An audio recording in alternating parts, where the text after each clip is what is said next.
Welcome, everyone. This podcast is, again, every week supported by Strong Tower Nutrition. So Strong Tower Nutrition, I want to break it down for you, is actually my store.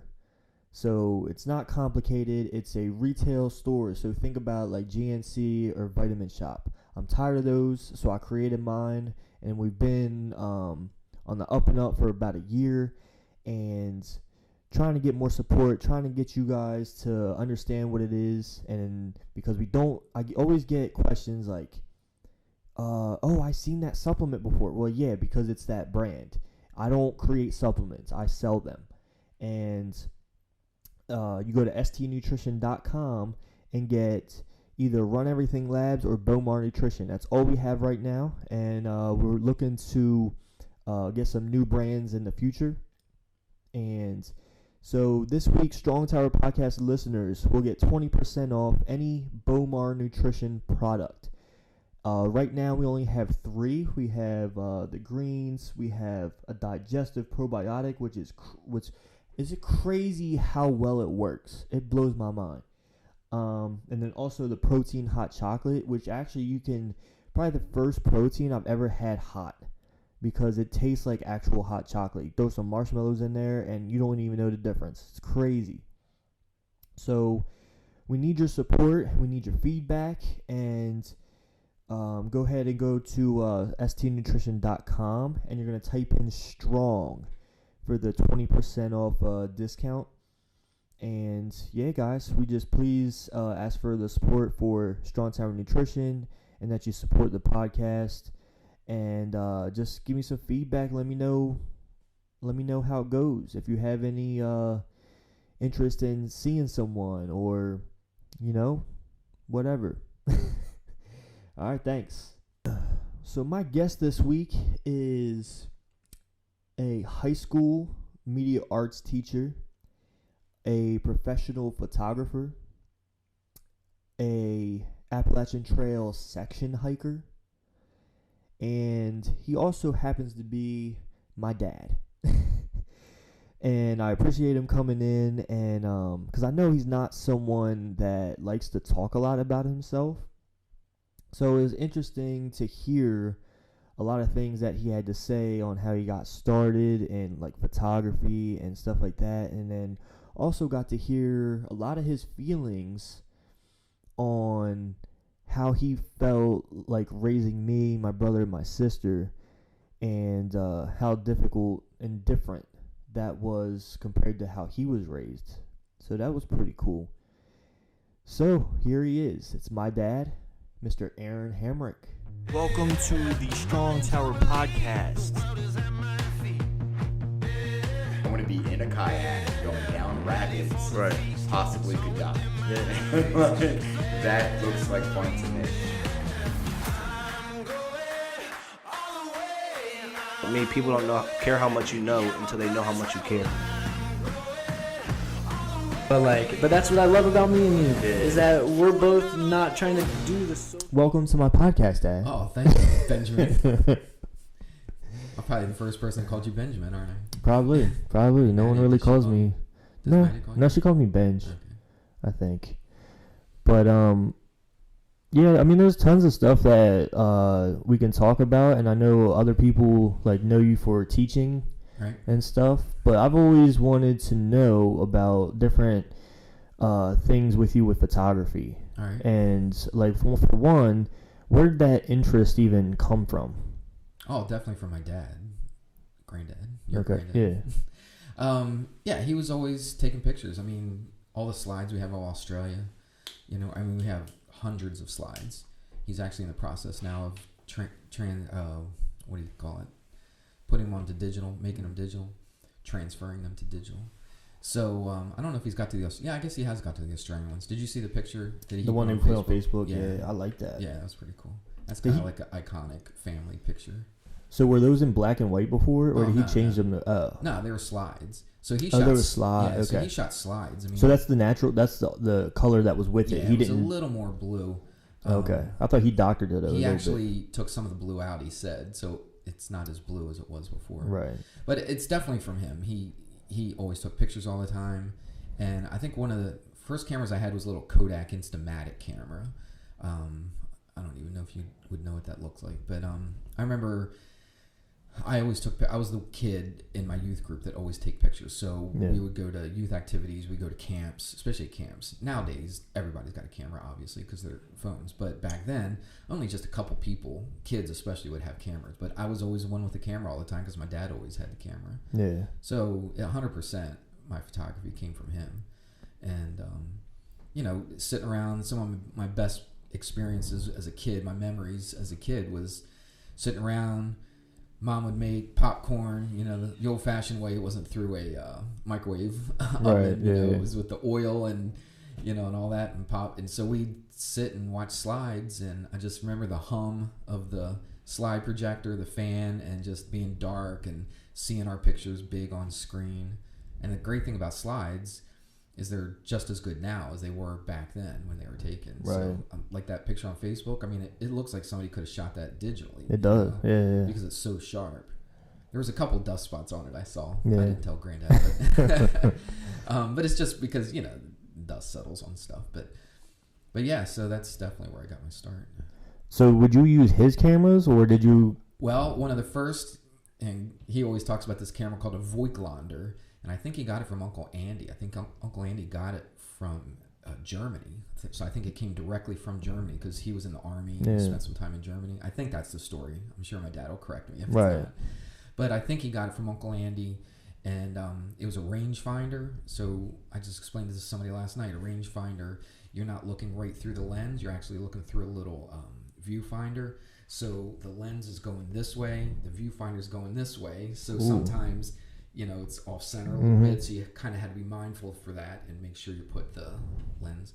But it was film, of course. Back then everything was film. There was no digital, and it was it had kind of a light meter inside of it, but it was really old-fashioned, leather case that snapped on the back, and so I used that. I remember going to camps and taking that old, Voigtlander camera. I don't know what year it was. It was probably maybe 50s, maybe.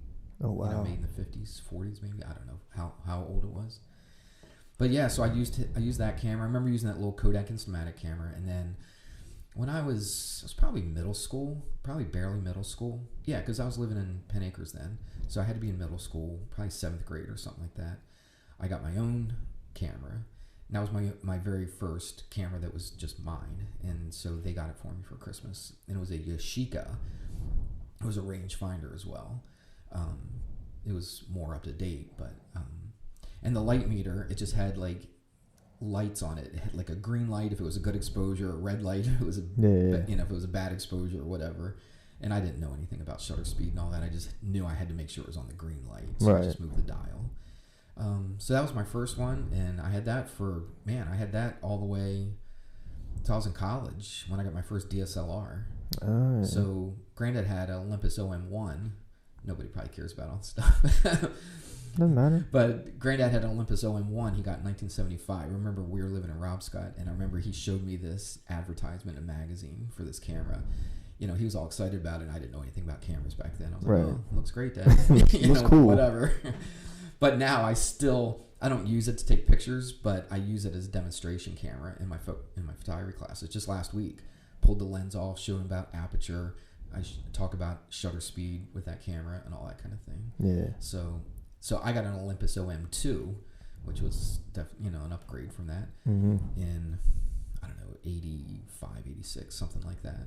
So that was my first SLR camera, and I beat the crap out of that thing. And I still show that to my kids, but it doesn't work. You can't even like wind it or anything because I just put it through the ringer. Yeah. So that's when I really got serious, when I got that OM2. It was an OM2S. The S were for spot meter, and a spot meter was a big deal back then because it would meter just a little tiny bit. So if you were shooting a concert and a spotlight, literally was on the person, it wouldn't take in consideration the background for the exposure. So it would just take an exposure right where that little dot was. So that was kind of a big deal for me. And then I went on to get history of my cameras. Then I went on to get an OM4 titanium body, which is really cool. Now, what year was this when you got? I think I was probably married. Yeah, I was out of college. I think I probably was married when I had that because that was stolen. I had my camera bags under my desk at school when I was at Newcastle. And it was there on Friday, came back on Monday, and it wasn't there. Well, they use our rooms for Sunday school. Actually, they didn't use my room normally. So I the one time, yeah, probably would have put it in a closet. But they used my room for Sunday school, and I think somebody took it. Somebody stole it for sure. So I had to call the cops and stuff, and they came, and so I got I used our insurance. Home insurance covered it, and but some of that stuff in there was like, what's that word? Like real personal to you, you know? It had like that sentimental value, right? But I got over that. So so I was able to, you know, write that off and get money from it, from the insurance. And so then I went to Canon.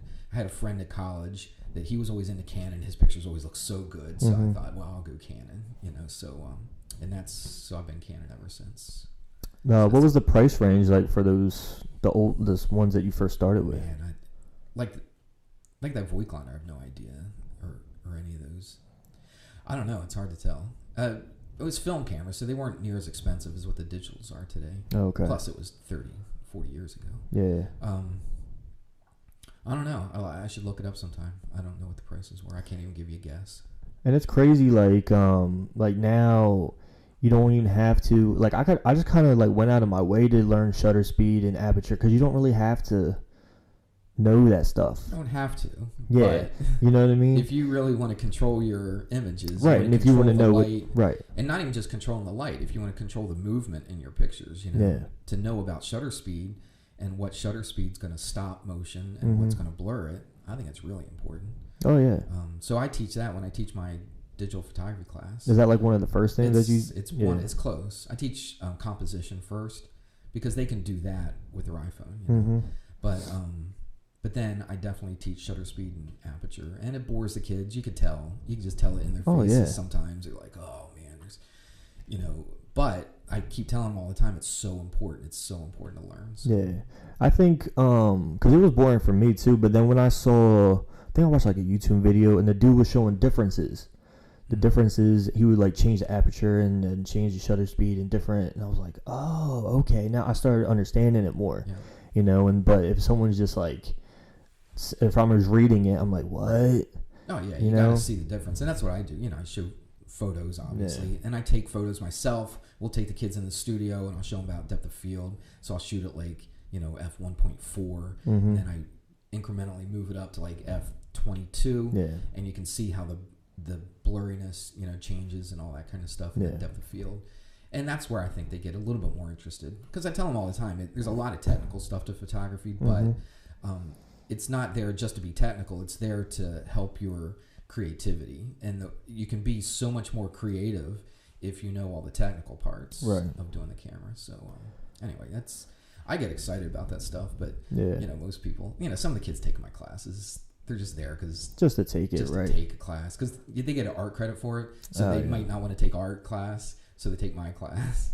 But there's some kids that really want to be into photography. And I've taught a lot of kids that have actually used it and made money. And there's tons of kids that didn't even do that stuff. Like I talked to Leslie Manning, like she's doing it well, not professionally, I guess, but like professional. Yeah, you get paid for it. I mean, she gets money for weddings and you know, and family shoots and portraits and all that kind of stuff. Yeah, she does it professionally. And I never even taught her that stuff. Exactly. Taught her math. Yeah. But I think she said she took like a when you did the darkroom stuff. Did she take I think class? she did it one class, something like that. Yeah. I'll take credit for it then. Yeah. She's good. She does a good job. Yeah. And so what would you say, since everyone's using the smartphones and stuff like that now and using filters, and how does that help or does that hurt like the photography world? It can go both ways. I mean, it puts cameras in everybody's hands, which is fantastic. I think that's a great thing that everybody's got cameras, you know? I mean, if there's a news story that breaks, there's always video with it, or at least pictures with it, because somebody's shooting it with a cell phone, you know? So I think it's helpful, but there's a lot of terrible pictures that are being shared that even 30, 40 years ago with film they're a lot more careful. Mm-hmm. They're more, not everybody obviously, but most people are more careful because you only have so many pictures and it costs money. Every time you click the button, it costs money. Yeah. And so you're a little more careful. Whereas right now, and I'm guilty of this myself, that you're not as careful. You know, you just what's the phrase they say?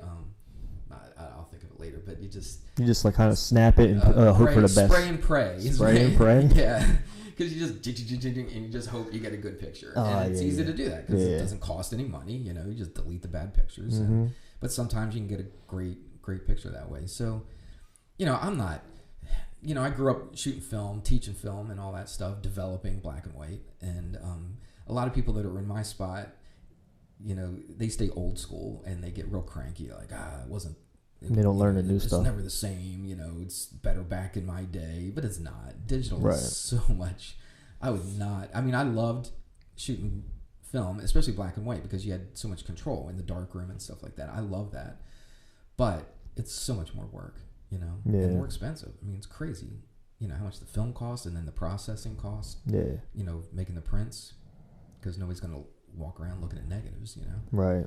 So I'm super happy with digital. I mean, I love it. Yeah. Because then I was thinking, because it kind of opens up, like you said, like there's so many bad pictures, and then people trying to pawn themselves off as like this, you know, I'm sure there's tons of wedding photographers that probably, you know. Now, I've not seen a wedding photographer shoot with a cell phone yet, you know, and people, every once in a while, people mention to me, you know, oh, you don't even need those big cameras anymore with the cell phones and how good they are today.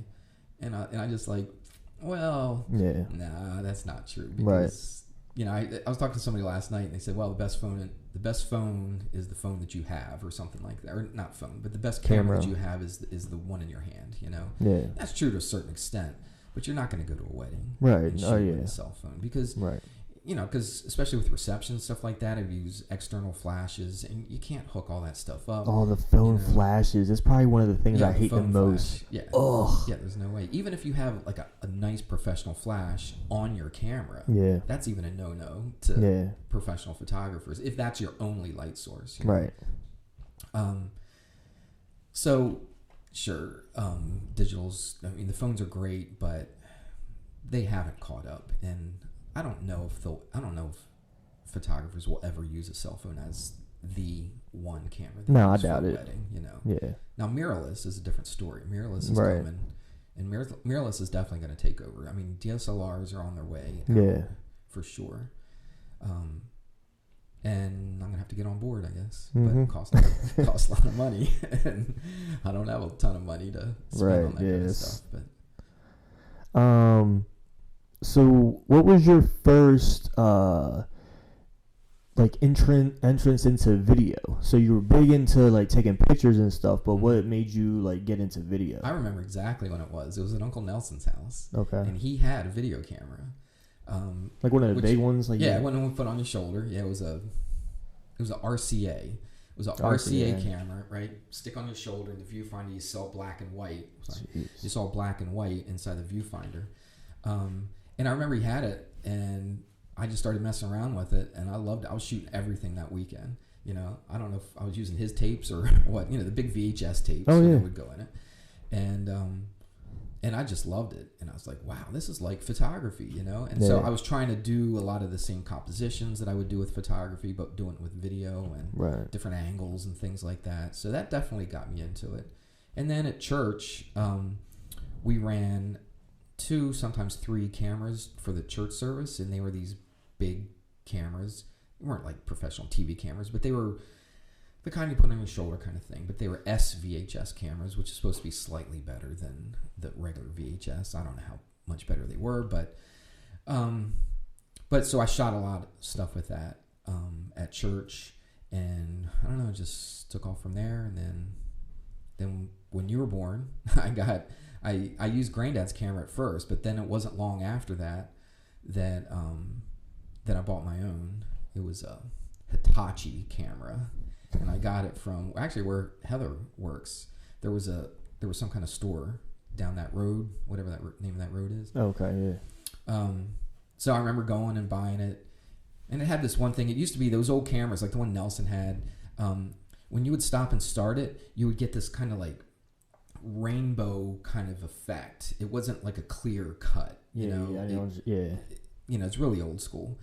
But the camera that I got, that's what it was known for, to not give you that rainbow. So when you cut, when you stopped and started, you would have a nice clean cut. Now we just take it for granted. We just assume you're always going to get a clean cut. Yeah. But back then you didn't. You got that little, I don't know what you call it, but that little rainbow kind of look for like split second. But it was enough to not look professional. And so anyway, I got that camera, and that's when I got it, when you were born, not long. Then you just started filming me for hours, bouncing in the chair. I was filming before you were born with Granddad's camera. We went to the hospital. You've seen that one, right? Yeah.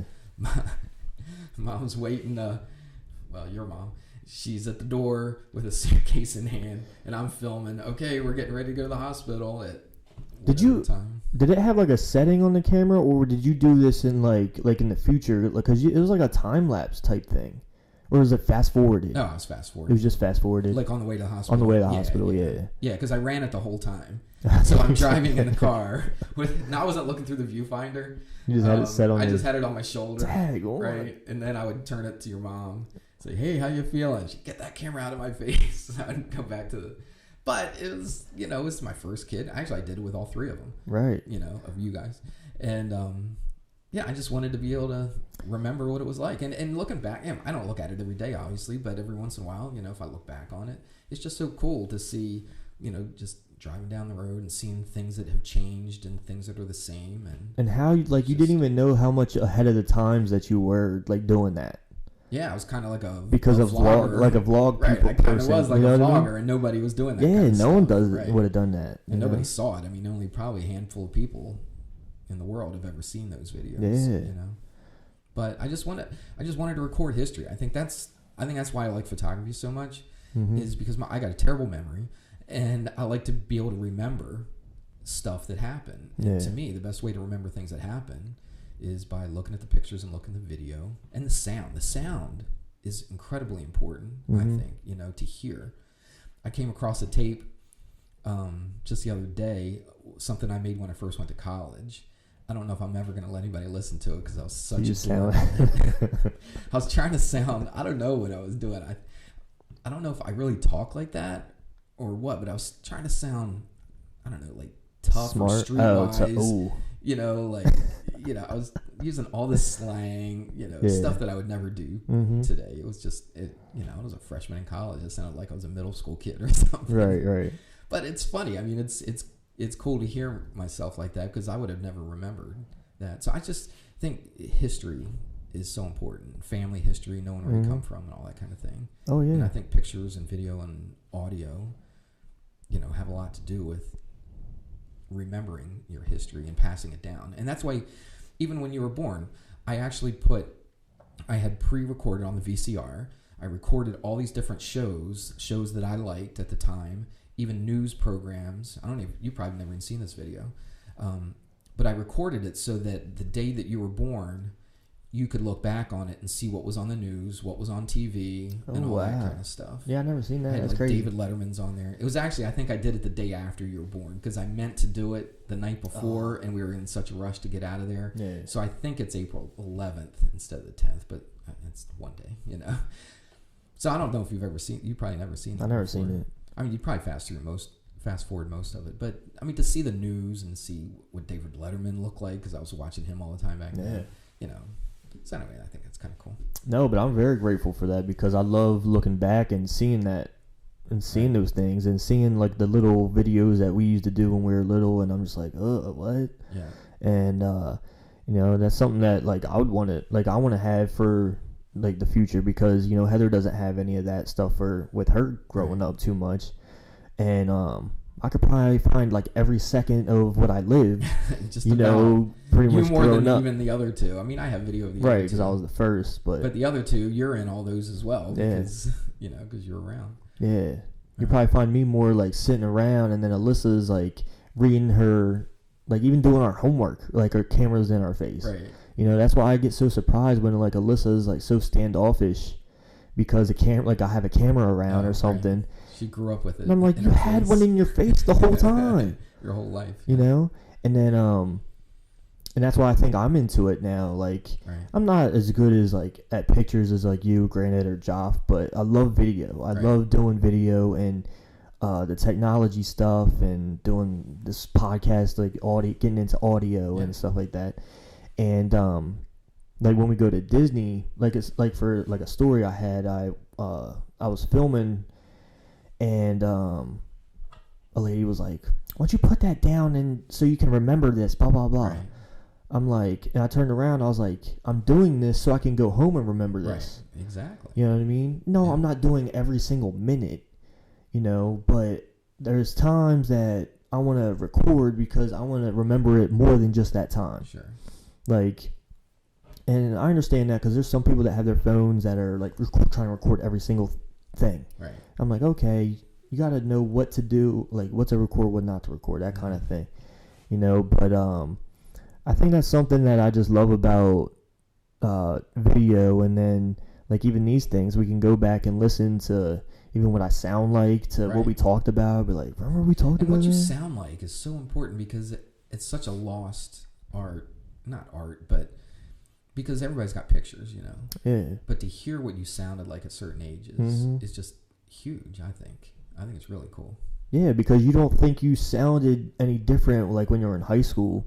But if I listened to something when I was in high school, I was like, what? Right. I thought I sound like I do now, but you don't. Right.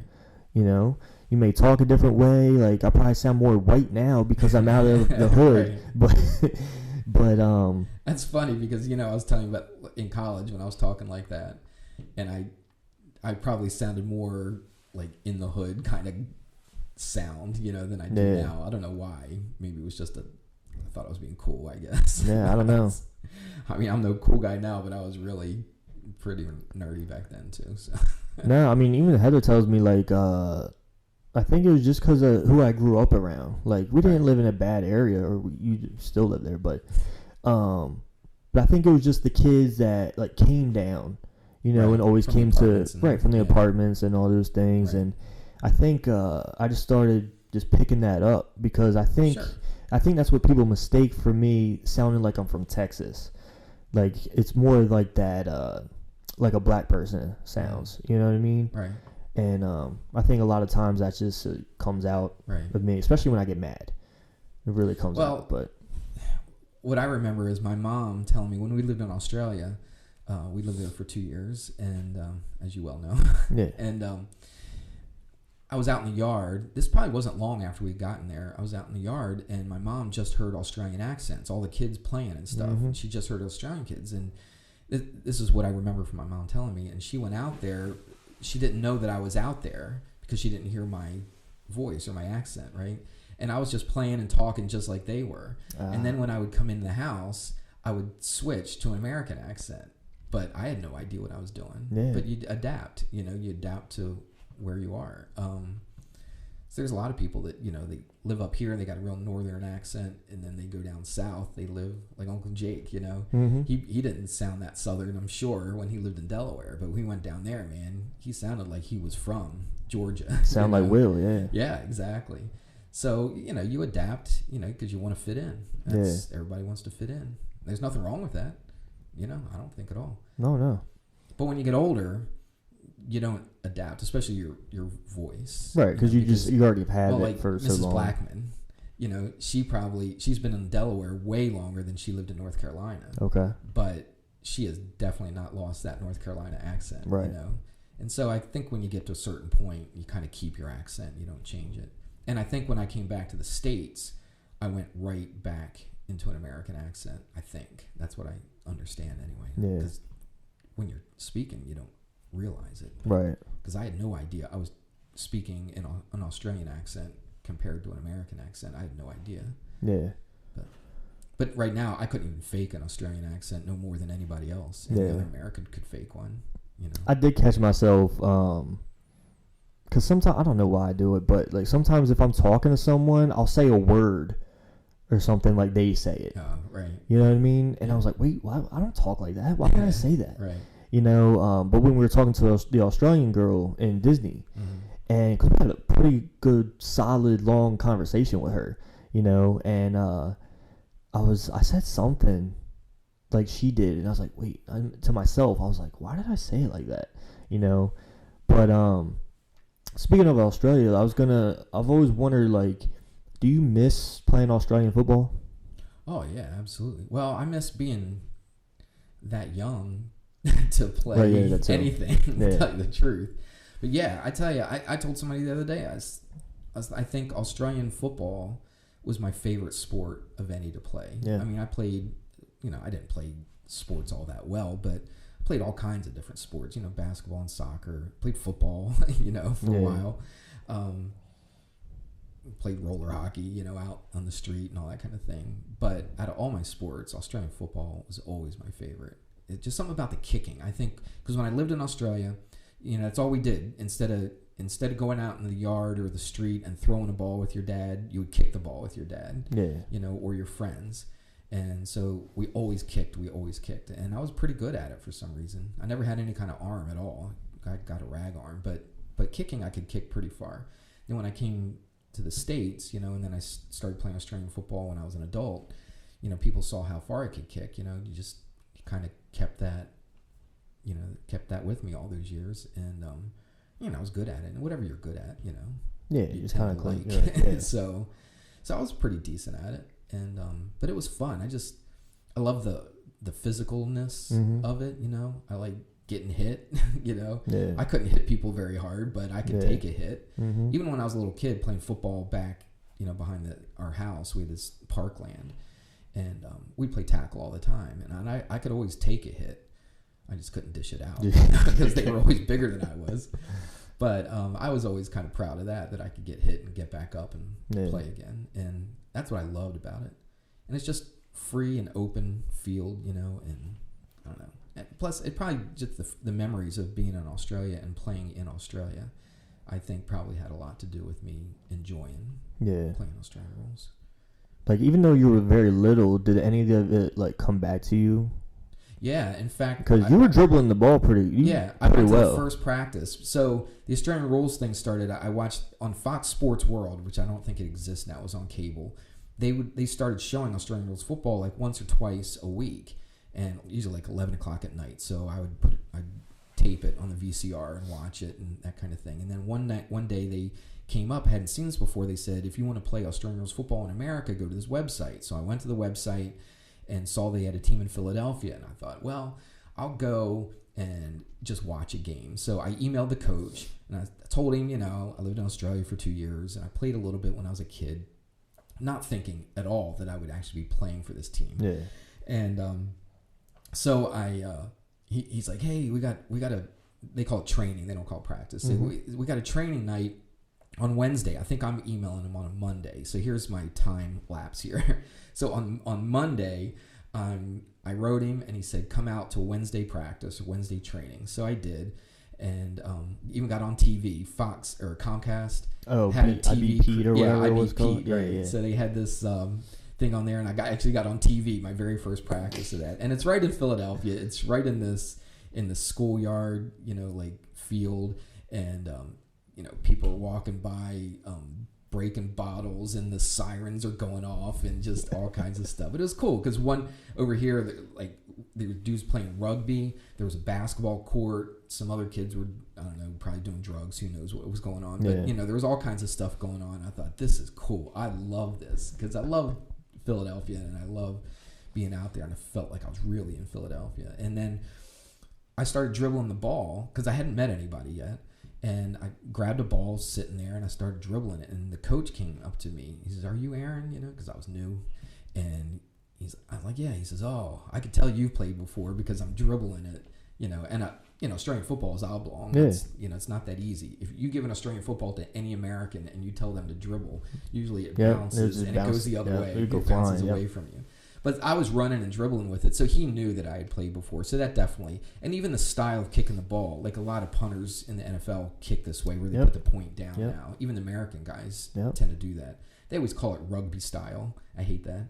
But the rugby guys do. There's a lot of things. The rugby guys do kick like that, though, too. Yeah, but most of the time they usually say Australian. But But usually they'll say, oh, he's kicking that ball rugby style, is what they say. Yeah. But most of the guys that are punters, that are not American are usually Australian. Yeah. And so anyway, I remember how to kick like that and stuff, and I forgot all the rules though. Right. So my the very first game. So let's go through the timeline again. So Monday I made the email. Wednesday I went to practice, and that Saturday I played my first game. Was it a Metro or was it a regular game? It was a regular game. We didn't even have Metro League back then. Oh. So it was in the Bronx in New York, right? Oh, gee. And I didn't know anybody. I just said hi to the guys. I didn't really know anybody except for the coach. And so I drove myself, and it's just so weird for me to think that I would do this because I was always so shy. I would never want to go out of my little box, But here I am driving to the Bronx, which I've never been to before. And did you have to talk yourself into it, or you just gearing to go? I was excited when he said there was a game. I'm like, yeah, man, I'll play.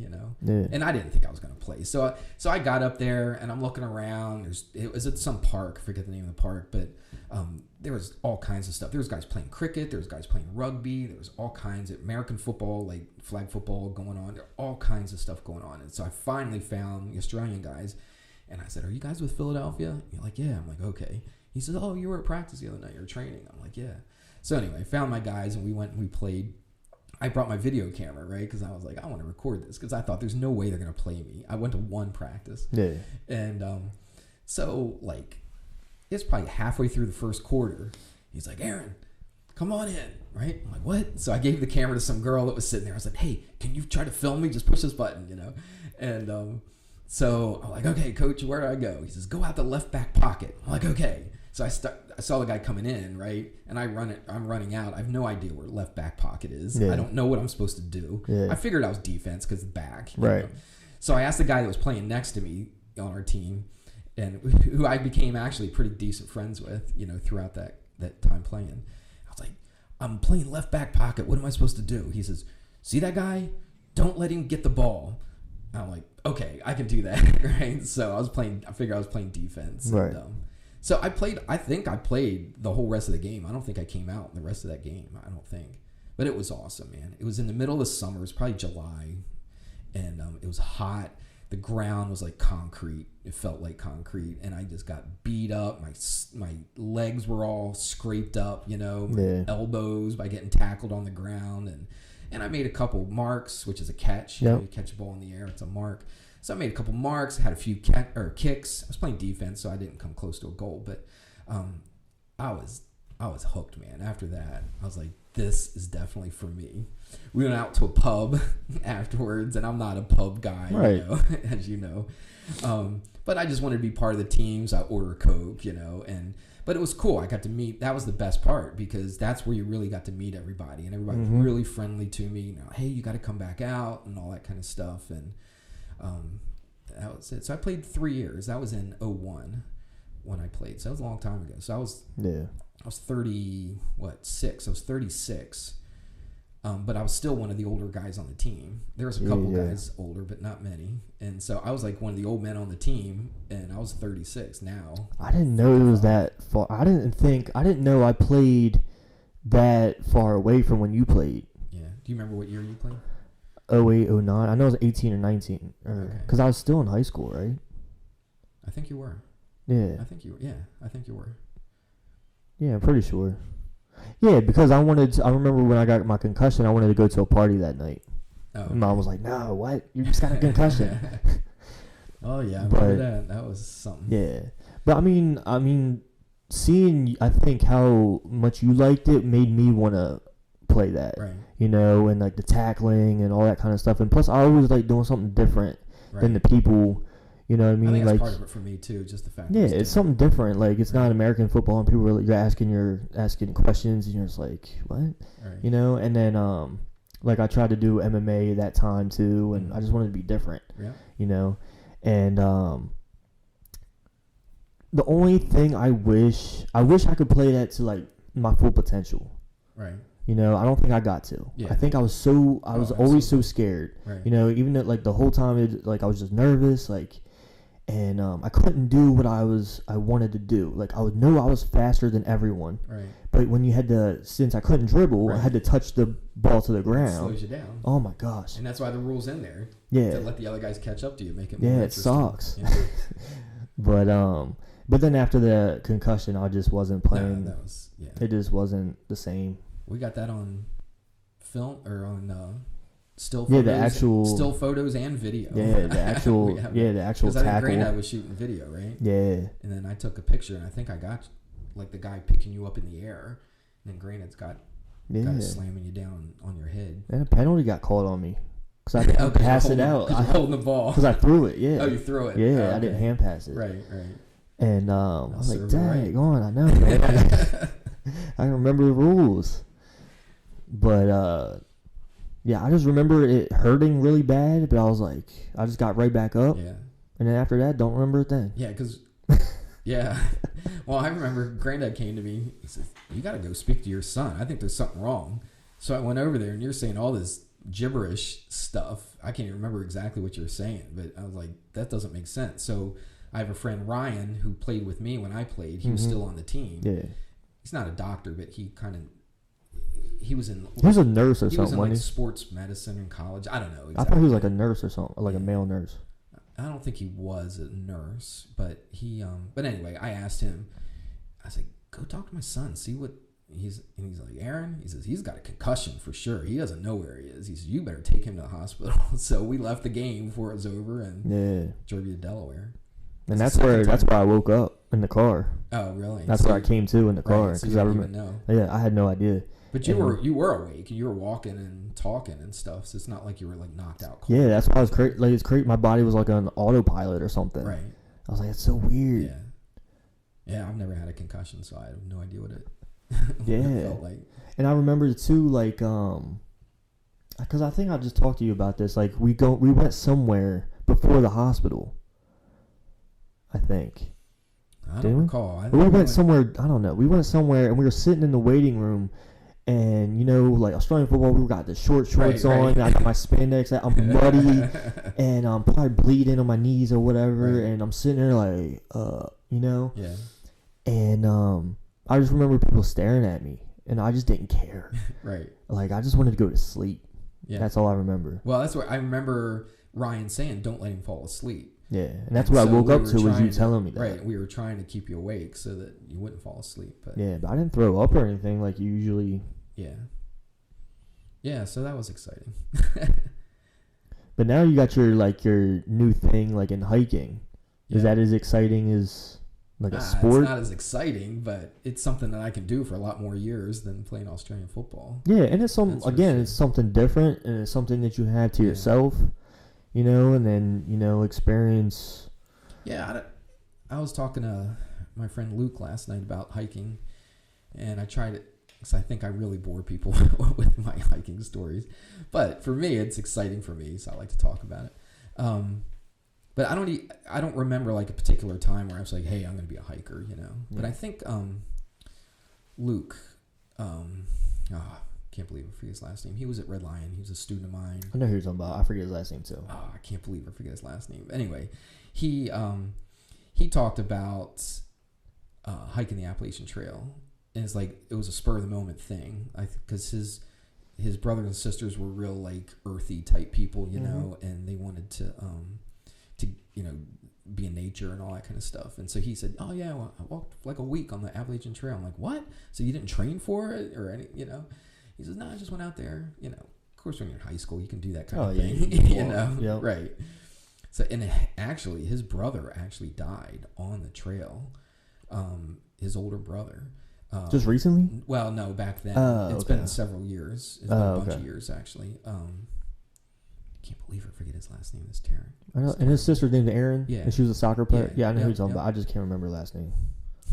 Man, Thomas. That's That's not Thomas. No, I'll get it in a second. Luke Lewis. Yeah. Lewis, Right. yeah. Anyway, so he actually died on the trail. I don't know if Luke was with him when it happened or not, but I'm not 100% sure, but I think he like fell off a cliff or something like that, and he died doing it. Oh my God. So I was like, oh my goodness. Well, anyway. Stay away from that. So cliff. but this was, so anyway, when Luke was in my class, we would talk about it all the time. We had like a mutual interest in music as well. So he loved the music that I loved and stuff. And so that really got me thinking about it. And so I would look at, shows on Netflix and stuff like that with hiking and the Appalachian Trail.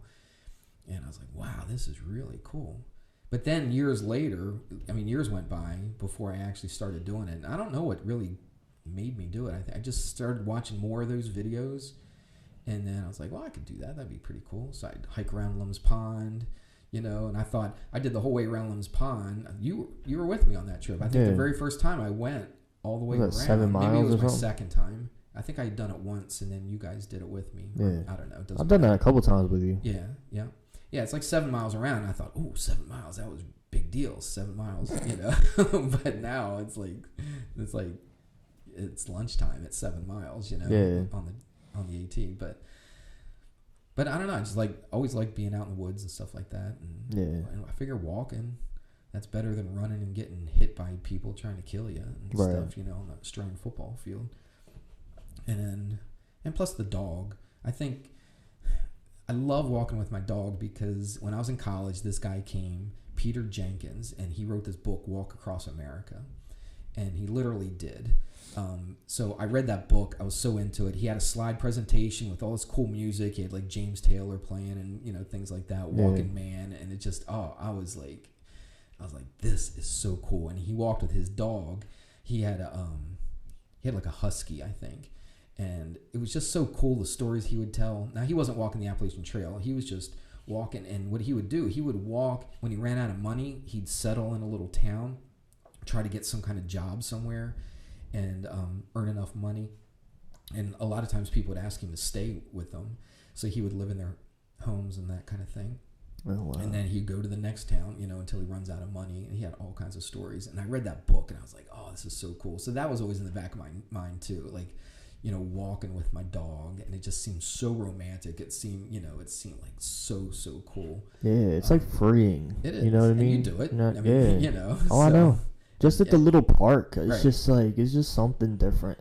You just have that companion by you, and that is just looking to you for everything. Mm-hmm. You know what I mean? And will do anything for you and all that kind of stuff. And I think that's why people get so attached to their dogs.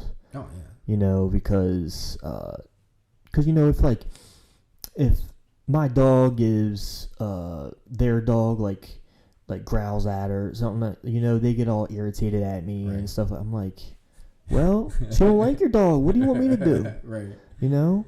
And there's other people that understand. There's people that will say, oh yeah, you get her. Oh, you know what I mean? I'm like, thank you.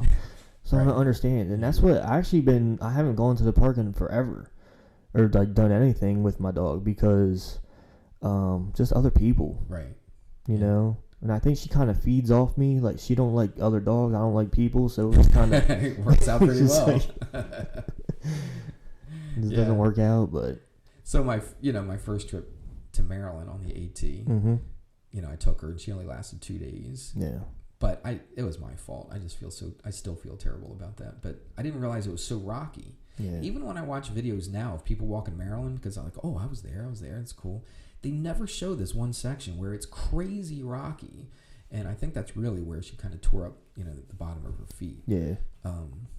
But she walked, so we did 10 miles the first day. It wasn't I got there afternoon. So we walked 10 miles that day. And then the next day, I think we walked 14. That was my first probably double-digit mile day, or over double-digit mile day. But then that next morning, she woke up and she just wouldn't move. She just kept licking her paws all the time. And I would get up and go out there was a picnic table a little bit away. And she would not get up and follow me, because normally she's just everywhere I am, Yeah.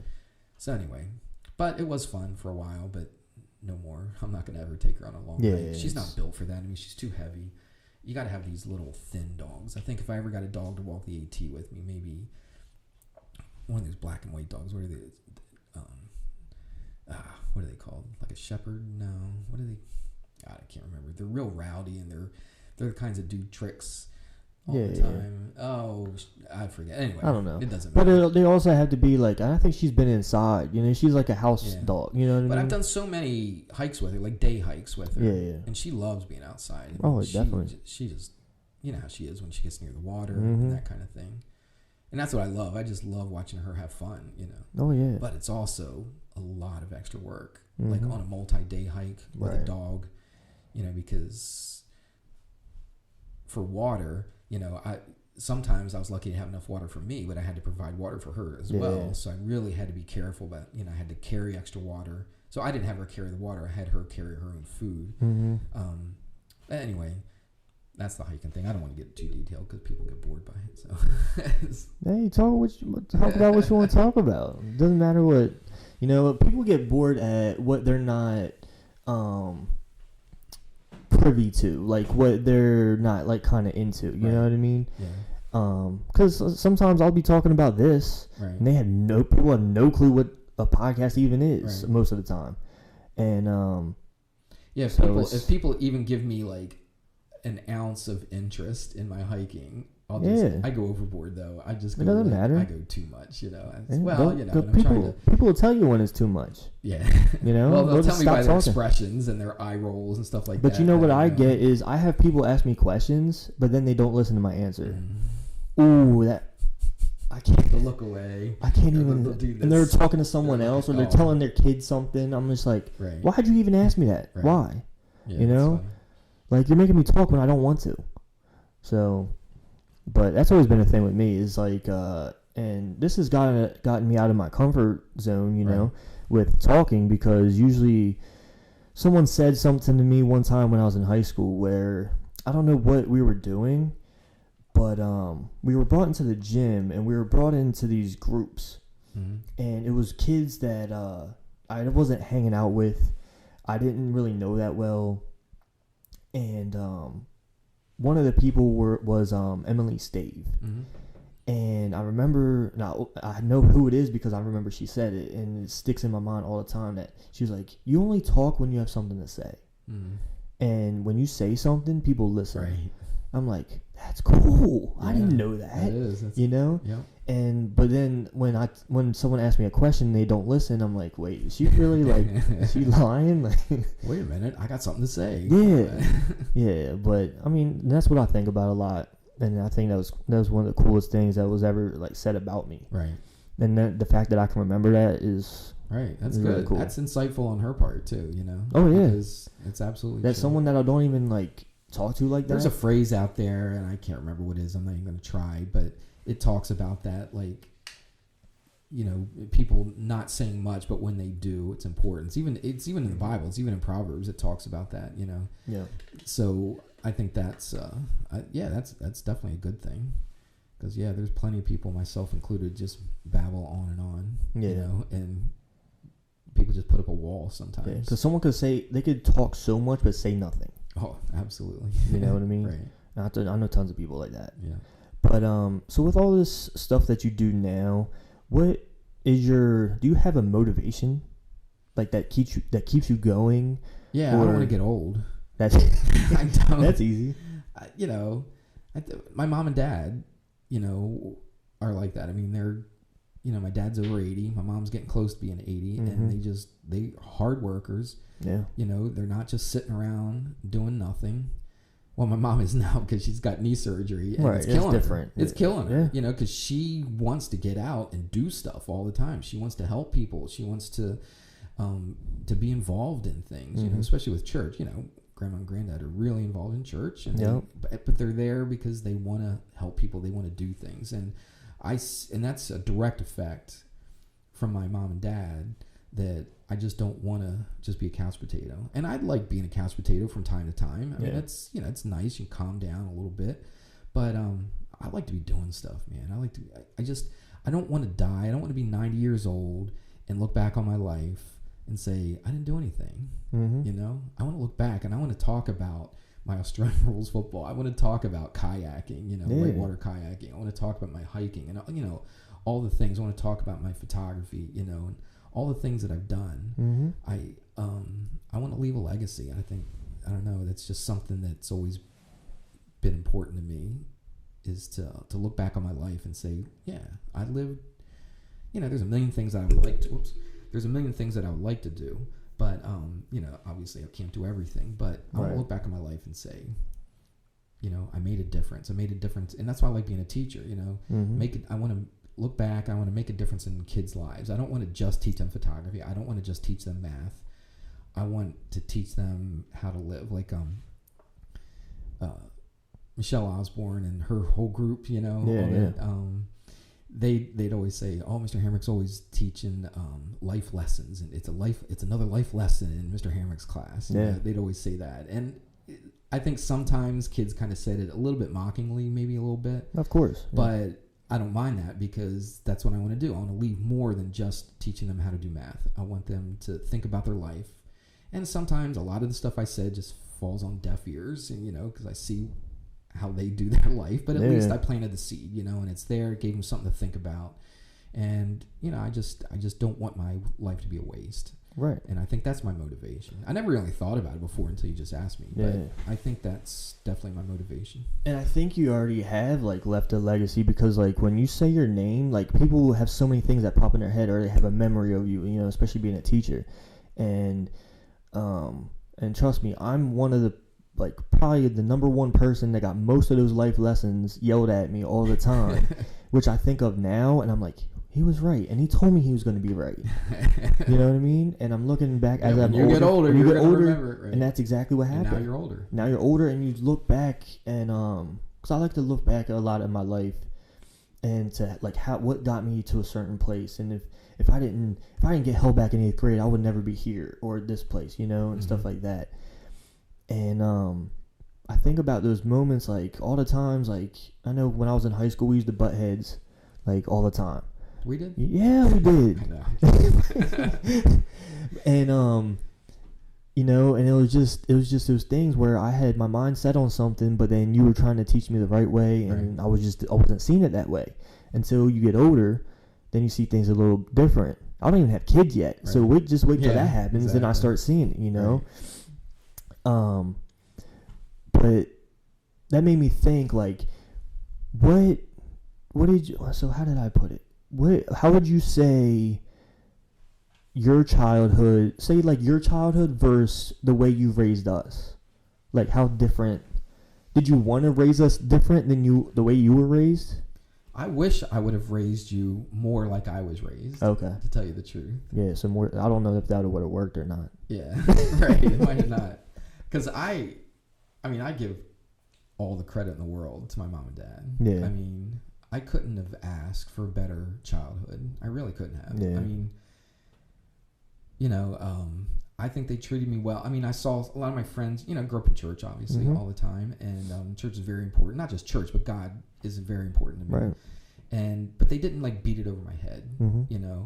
Whereas some of my friends, they kind of did. A lot of them had a lot of rules they had to follow. And I saw not my closest friends, but I saw a lot of people around me where the parents were crazy strict on them. You can't listen to this music. Back in the day, people, young people now have no idea what it was like in the church circles that at least I lived in. It was, but my parents, they kind of abided by it, because they didn't want to look like rebels in the church or whatever. Right.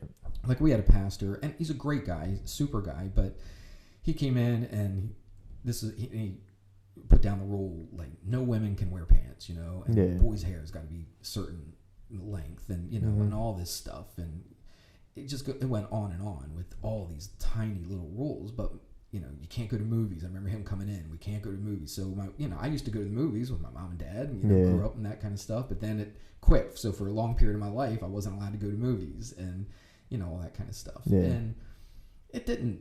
That didn't really rock my world, but it did for a lot of people. A lot of people look back on those times and the way they were grown up, that, they've really rebelled against that. And I think in the back of my mind, I don't know if this is subconscious or consciously, but I didn't want to raise my kids, not that I was raised like this, but I didn't want my kids to be raised super strict because I didn't want them to rebel against stuff that in the long run really probably wasn't that important to begin with. You know what I mean? Yeah. So I think I gave you guys a lot of leeway, and sometimes your mom and I just talked about this the other day.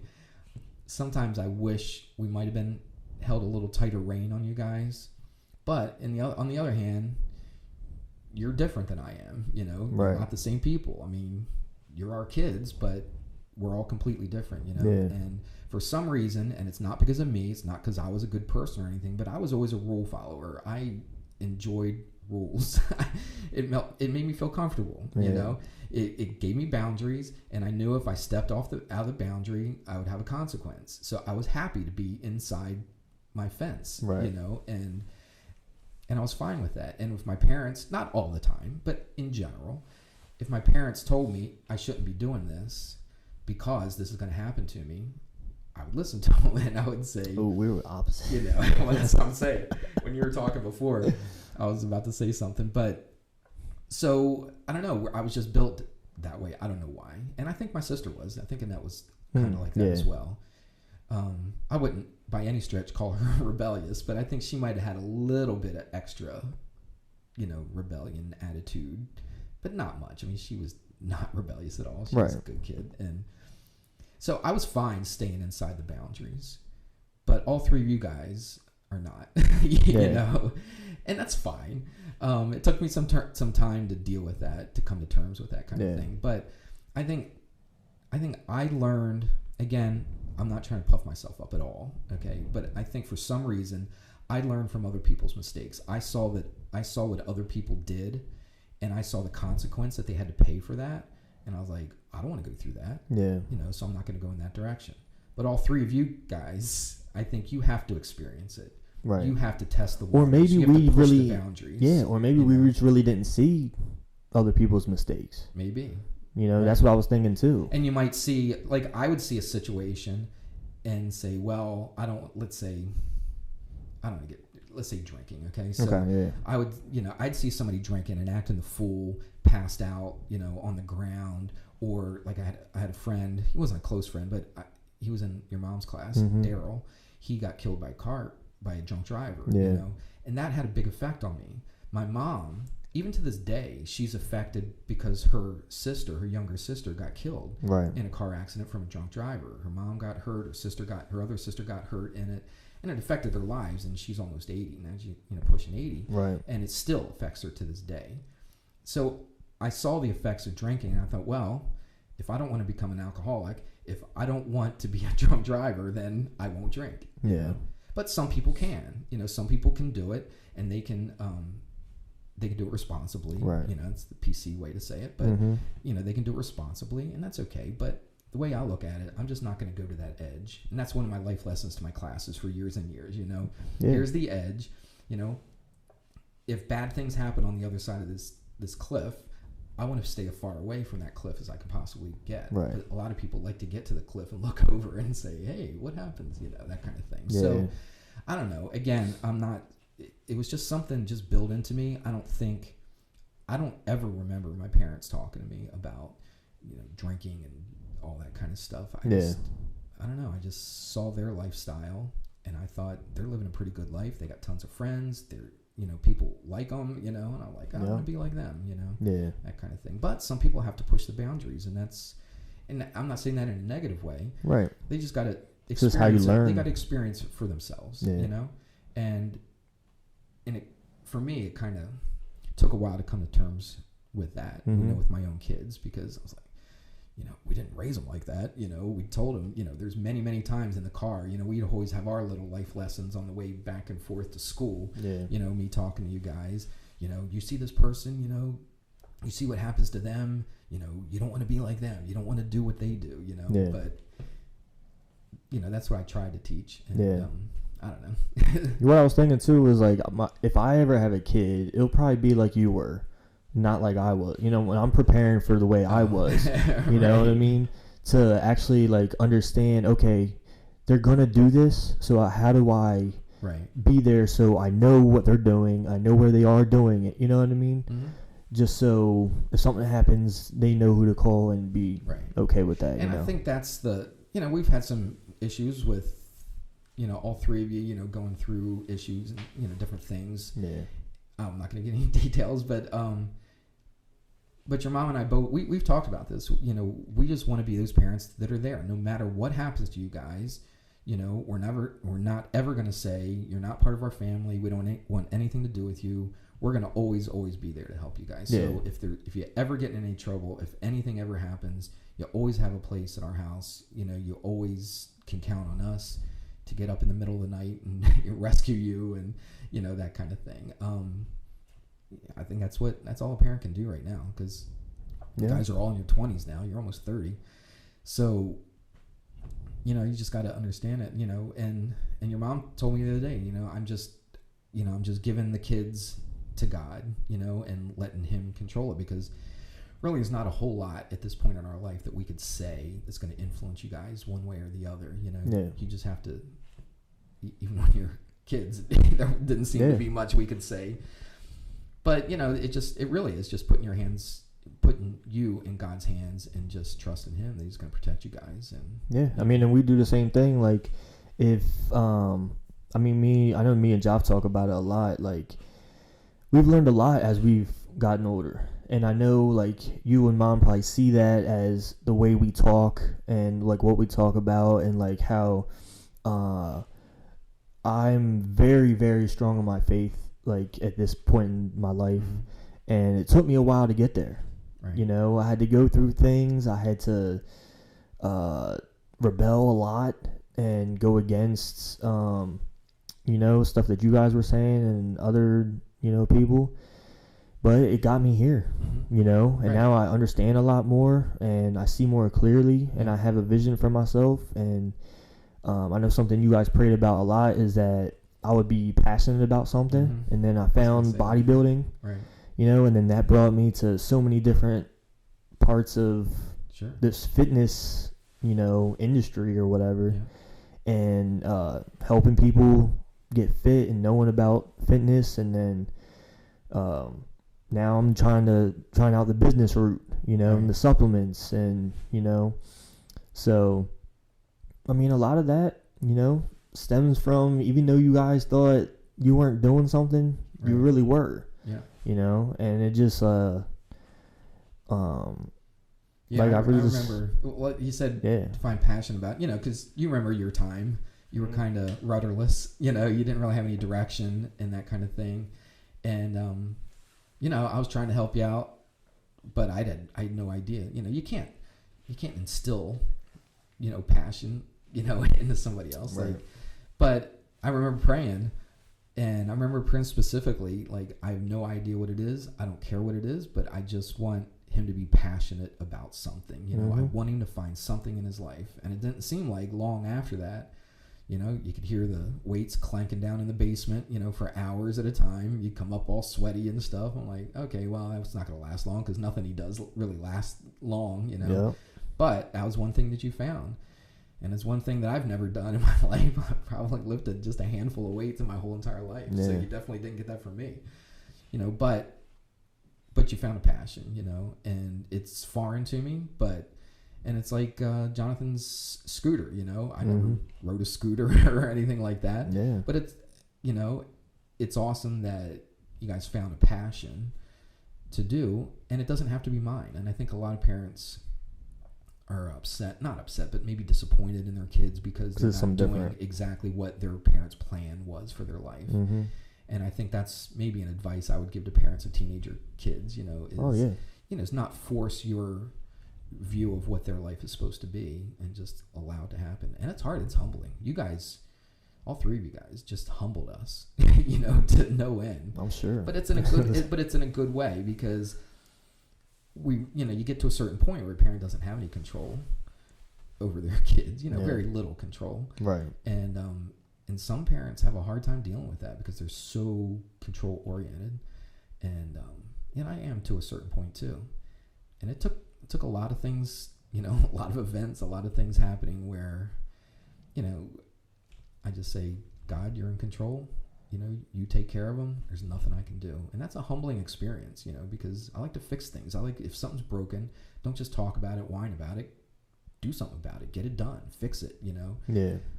But you can't have that attitude when you have kids, because sometimes you can't fix their, their problems, and you just have to let them go through it. And I like what you said earlier, you took a different path to your spiritual life, as far as, like I said, I was always a rule follower. And I think a lot of times in my life, my religion was my rules, and